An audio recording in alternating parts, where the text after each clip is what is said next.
দেখতে দেখতে চলে আসছে শীতকাল, আর শীতকাল মানেই পিঠাপুলির সমাহার।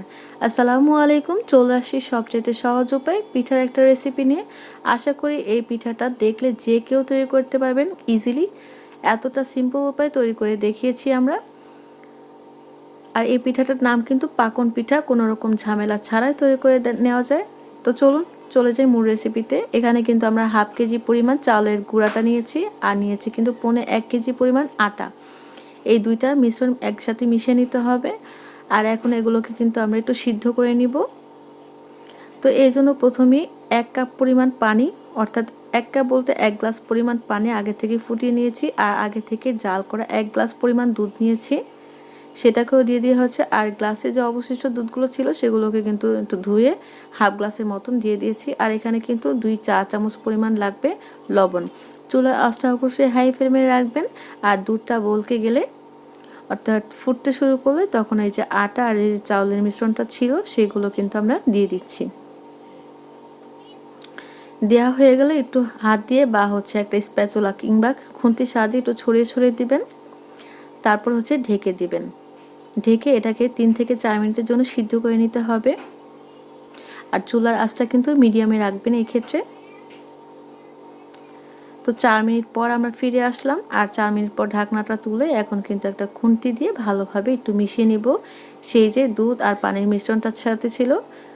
এখন চাল আর আটার মিশ্রণটা কিন্তু ভালোভাবে মিশিয়ে নিব। মিশানো হয়ে গেলে এখন চুলা থেকে নামিয়ে ফেলবো। নামানোর পরে এখন ঢাকনা দিয়ে ঢেকে আমরা অপেক্ষা করব কিছুটা ঠান্ডা হওয়ার জন্য। ঠান্ডা হয়ে গেলে একটা ছড়ানোর ট্রেতে নিয়ে তারপরে এটাকে কিন্তু আটা যেভাবে ময়ান দিয়ে আমরা সেভাবে কিন্তু একটু ময়ান দিয়ে নিব। একদম সফট একটা ডো তৈরি করব আমরা। আর এটার সাথে কিন্তু আমরা দিয়ে দিব রুম টেম্পারেচারে থাকা 2টা ডিম আগে থেকে ফেটিয়ে নিয়েছি এখানে, আর হচ্ছে 6 থেকে 7 পিস এনার্জি বিস্কিট। তবে যে কোনো বিস্কিট দিয়ে করতে পারেন, সেক্ষেত্রে কিন্তু বাদামের বিস্কিটটা অ্যাড করবেন না। বাদামের যে বিস্কুটগুলো আছে সেগুলো দিয়ে কিন্তু পিঠাটা বানালে যখন তেলে ভাজবেন এটা কিন্তু ফুটবে। আর এই যে এরকম কিন্তু একদম পাতলা একটা সফট একটা ডো তৈরি হবে। দেখতেই পাচ্ছেন হাত দিয়ে কিন্তু একটা শেপ দিতে চেষ্টা করছি আমরা।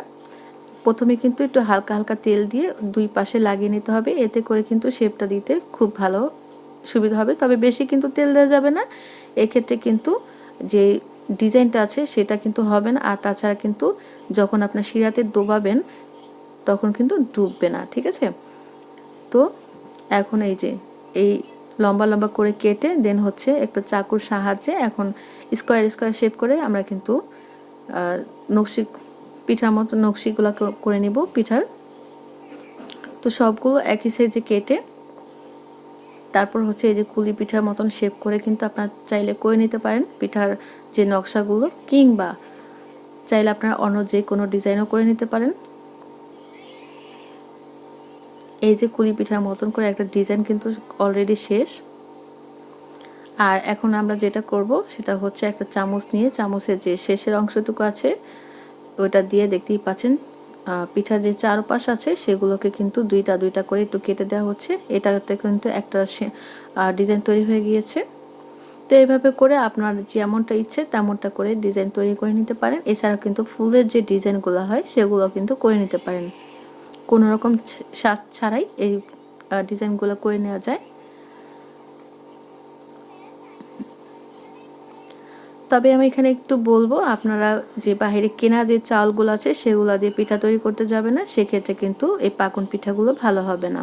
আগে থেকে ভিজিয়ে তারপর হচ্ছে ওই পিঠাটা চালটা দিয়ে আপনারা কিন্তু পিঠাটা তৈরি করবেন, এক্ষেত্রে ভালো হবে। আর এই যে রুটির যে মোটা পুরুত্বটা সেটাও কিন্তু দেখিয়ে দিলাম। আর এই যে আমরা ফুল পিঠাও কিন্তু তৈরি করে নিচ্ছি, এটা কিন্তু কোনো রকম স্বাদ ছাড়াই তৈরি করেছি। আর রুটিটা কিন্তু একদম পাতলা করে বেলবেন না, এতে করে কিন্তু যখন আপনারা শিরাতে ভিজাবেন এতে করে কিন্তু পিঠাগুলো শেপ একদমই নষ্ট হয়ে যাবে কিংবা ভেঙে যাবে। তো কিন্তু এখন যেটা করতে হবে, আগে থেকে তেল গরম করে এই যে পিঠাগুলো আমরা কিন্তু একে একে ছেড়ে দিচ্ছি। আর কোনো অবস্থাতে কিন্তু পিঠা হাই ফ্লেমে ভাজতে যাবেন না, এতে করে উপরে কালার চলে আসবে ঠিকই, বাট কিন্তু ভিতরটা একদম কুক হবে না। অল্প আঁচে রেখে এটাকে কিন্তু খুব সুন্দরভাবে একদম ধৈর্য সহকারে দুই পাশেই ভালো করে ভেজে নিতে হবে। যখন গোল্ডেন ব্রাউন চলে আসবে কালার, তখন কিন্তু নামিয়ে নিতে হবে। আর এরই মাঝে কিন্তু আমরা সবগুলো পিঠা ভালোভাবে ভেজে নিয়েছি। দেখতেই পাচ্ছেন পিঠাগুলো কত সুন্দর করে ফুলে গিয়েছে। এখন যেটা করতে হবে, আমরা এখানে কিন্তু একটা পাতিলে দুধ নিয়েছি। এখানে কিন্তু 1.5 কেজি পরিমাণ দুধ আছে। সেই সাথে কিন্তু আমরা একদম 1.5 গ্লাস পরিমাণ পানি দিয়েছি, অর্থাৎ 1 গ্লাস দেন হচ্ছে হাফ গ্লাস পরিমাণ পানি। আর এখানে দারচিনি একটা, দেন হচ্ছে 3টা এলাচ থেতো করে দিয়েছি। সেই সাথে কিন্তু লাগবে হাফ চামচ পরিমাণ লবণ। আর এখানে কিন্তু আমরা চিনি দিয়েছি স্বাদ মতো, অর্থাৎ এখানে কিন্তু আমরা 1/2 কেজি পরিমাণ চিনি দিয়েছি। আর টেস্ট করে পরে দেখব যে চিনি লাগে কিনা, এই ক্ষেত্রে কিন্তু আমরা পরেও অ্যাড করব। তো দুধে দেখতেই পাচ্ছেন বলক আসছে। আর এটা কিন্তু খুব বেশি গাঢ় একটা শিরা হবে না। তো আমরা 7 থেকে 8 মিনিট এই দুধটাকে জ্বালিয়ে তারপর কিন্তু নামিয়ে ফেলেছি। আর দেখতেই পাচ্ছেন এখন পিঠাগুলো সবগুলো সেই যে দুধের যে শিরাটা তৈরি করেছি এগুলোকে কিন্তু সব দিয়ে দিয়েছি।